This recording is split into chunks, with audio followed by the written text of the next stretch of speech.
Magsitayo ang lahat para sa ating panalangin. Ginoo, maaari mo bang pangunahan ang ating panalangin?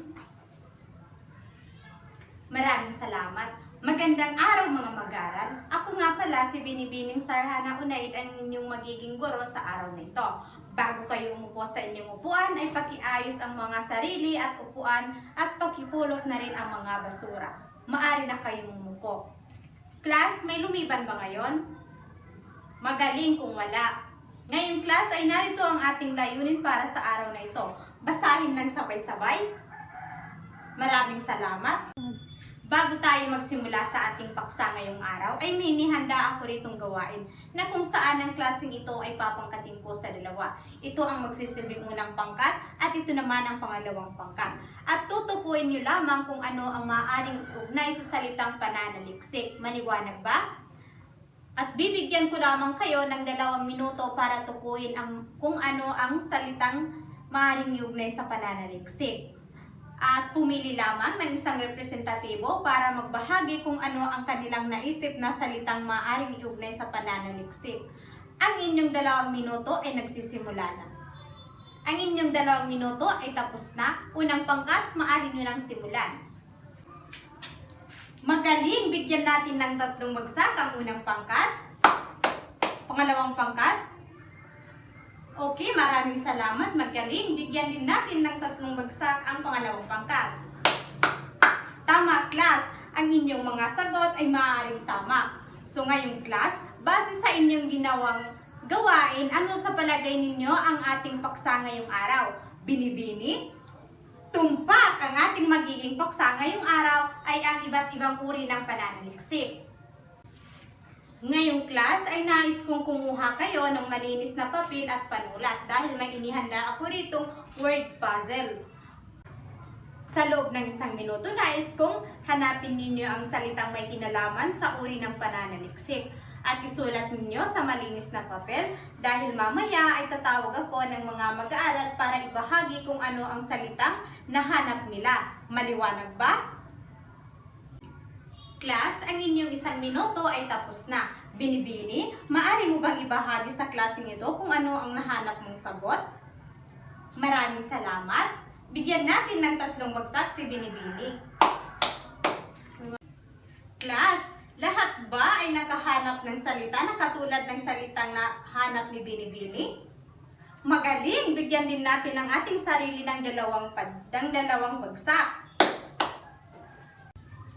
Class, ang mga salitang binanggit ni Binibini ay ang iba't ibang uri ng pananaliksik na kung saan ito ang ating tatalakayin ngayong araw. Handa na bang makinig ang lahat? Ang probability sampling, class, ay Binibini, basahin mo. Maraming salamat. Ang probability sampling ay isang pamamaraan ng pagkuha ng mga kalahok o sample mula sa isang populasyon kung saan ang bawat miyembro ay may pantay at tiyak na pagkakataon mapili. Para naman sa non-probability, Binibini, pakibasa. Maraming salamat. Ang non-probability sampling naman ay isang pamamaraan ng sample mula sa populasyon na kung saan na hindi lahat ng miyembro ng populasyon ay may pantay o tiyak na pagkakataong mapili. Ang purposive sampling naman ay Binibini, pakibasa. Maraming salamat. Sa kabuuan, ang purposive sampling ay mahalaga sa mga mananaliksik na nangangailangan ng mga kalahok na may particular na katangian o karanasan. Ginagamit ito upang makapagbigay ng mas tiyak, makabuluhan at malalim na pag-unawa sa isang paksa. Maliwanag ba? May mga katanungan pa ba, class?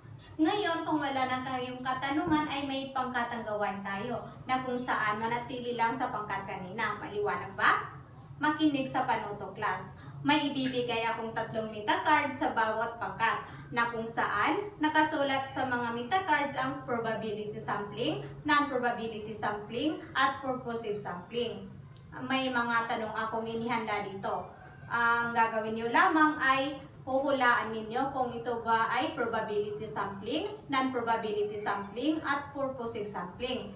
kung sino ang unang nagtaas ng meta cards na ito ay tama ang sagot sa kanilang mapupunta ang puntos. Ngunit kung mali ang kanilang sagot, pwede pang sumagot ang grupong hindi nakasagot. Maliwanag ba, class? Handa na ba? Okay, simulan na natin. Para sa unang tanong, anong uri ng sampling method ang random na pagpili at pantay na pagkakataon para sa lahat? Okay, nauna ang pangkat isa. Ang sagot nila ay probability sampling. Tama. Para naman sa pangalawang tanong ay,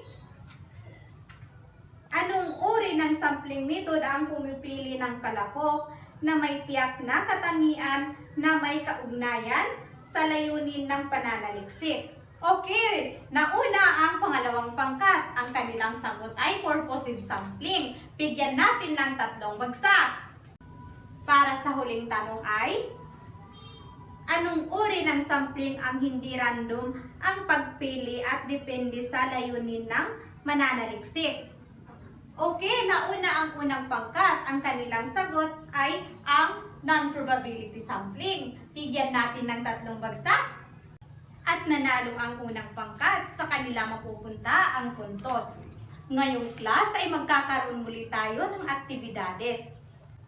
Mula sa inyong pangkat kanina, kayo ay may panibagong gawain. Ang bawat pangkat ay bubuo ng isang graphic organizer na nagpapakita ng pagkakatulad, pagkakaiba ng probability sampling, non-probability sampling, at purposive sampling. Bibigyan ko lamang kayo ng 5 minuto upang gawin ito.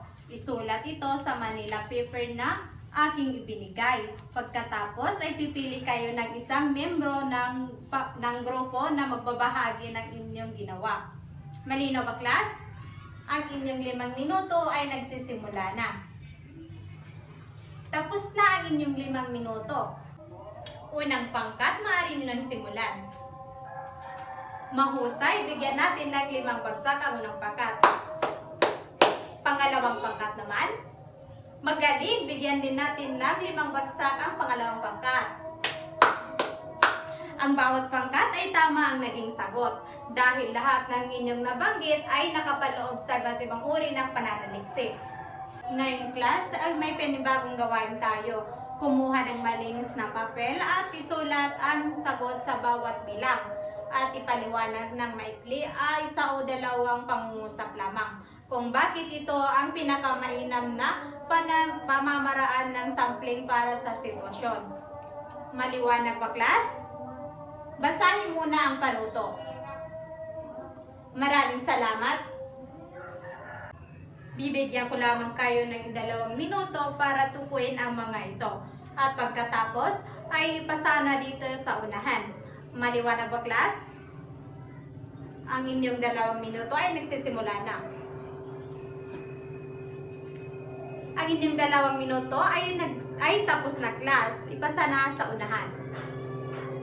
Ngayong class ay may panibagong gawain tayo. At basahin ang panuto. Maraming salamat. Naintindihan ba, class? Okay, simulan ninyo na. Class, tapos na ba? Maaari nyo nang ipasa. Ngayong class, ay narito ang ating kasunduan. Basahin ang panuto. Maraming salamat. Naway ay may naintindihan kayo sa ating tinalakay ngayong araw, class.